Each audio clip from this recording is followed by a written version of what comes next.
So what brings you to Expo West this year? So this is our first Expo West. Really grateful to Kevin for the opportunity to sponsor the booth. Basically, we're Launch Point. We work with a lot of different college athletes initially, but now just like more broadly, like micro creators. We're kind of a tech platform, and essentially sourcing brand deals, getting brands to advertise on the platform. So actually, most of our customers are consumer CPG brands, and so obviously really, really good to be here at Expo West, where literally every single CPG brand in existence is here. So yeah, really enjoyed the experience so far. Grateful for the opportunity, and just great weather out here, great vibes. So follow-up question on influencers, which range all the way from micro influencers up to mega influencers. And so obviously sports is a highly emotional category. A lot of brands are really interested in tapping into the influencer market. So if you were to give them some advice on how to balance off micro influencers versus mid influencers versus power influencers or mega influencers, what would you say the best balance is for them? Yeah, I mean, so what we tell the brands that we work with is, really do it all. So the really larger influencers are actually great for brand association, kind of establishing legitimacy, especially if you are like a challenger brand in a category. But actually, the micro creators, not only are they obviously like cheaper to work with, but you can work with a lot more of them at once and actually drive more conversions and more sales that way. Just because the way social media works nowadays, it's so meritocratic. You'll have someone who has like 10 million followers getting like 10,000 views a video, and someone who made a TikTok account yesterday getting millions of views on every single post. And so it's so dependent on not who you are or how many followers you have, but the type of content that you're putting out, that it really just becomes a shots on goal game. And that's really what we aim to provide brands with at Launchpoint.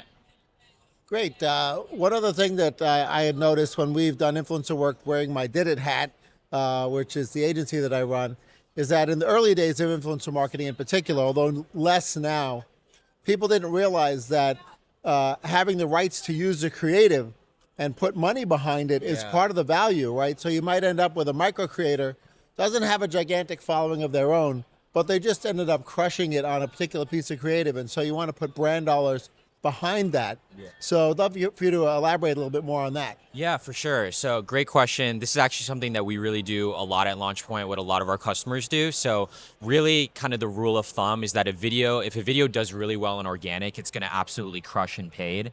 And so, on Meta, they're called partner ads. On TikTok, they're like Spark ads, but essentially whitelisting a post that a creator makes and putting paid spend behind it. So it says like the creator's account name and the brand's account name, and then you run it as an ad.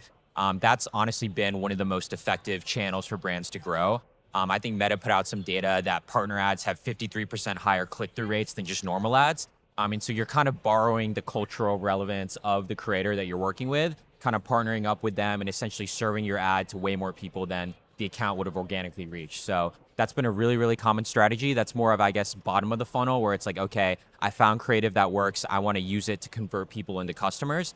But that's something that we do at Launchpoint, and that's been really, really effective for just like beyond brands using our platform, just like brands at large, especially at this convention. For sure. Follow-up question on that, like some brands are really worried about giving the creators creative control, Yeah. right? So they're used to the old school way of you write a script for the ad, you hire actors, the actors do the ad, and they say exactly what you want. They don't deviate from the script at all. Yeah. Obviously, within influencer marketing, to retain relevance and authenticity, you really need to empower the creator. So how would you recommend brands like tap into that authenticity? Yeah, so it's a great question. What I usually recommend is that, for brands who kind of know what they want, they know that, okay, I want to create creative that actually goes into paid. Oftentimes they'll submit a really specific script. The creator will read it. Those videos don't perform that well in organic, but the true intent, if it is to put it in paid, it really doesn't matter as much. And so you can get really good creative and essentially turn it into ads. But really what we tell a lot of brands is that top of funnel is really important. Essentially giving creators a lot of freedom in the content that they make, essentially being able to give them the freedom to match the existing content style that they already have on their page is actually really, really effective for just getting a lot of views. And so we have essentially different formats of content. One of them is just like a product placement. So one of the things that a lot of our CPG brands and consumer brands do is essentially let creators make any type of viral content that they want and just do a product placement of the brand on the desk while they're doing a story time or just mention it briefly in a video. And so those videos tend to do way better on organic, get a lot more organic reach, so it's not as salesy of a pitch. And so that's way better for top of funnel, just like creating repetition of the brand in the consumer's mind.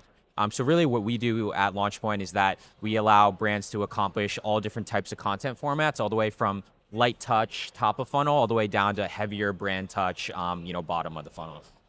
Well, a lot of great ideas, a lot of great ways of using influencer marketing and using your platform. Thanks so much for sharing that. Yeah, thanks, Kevin.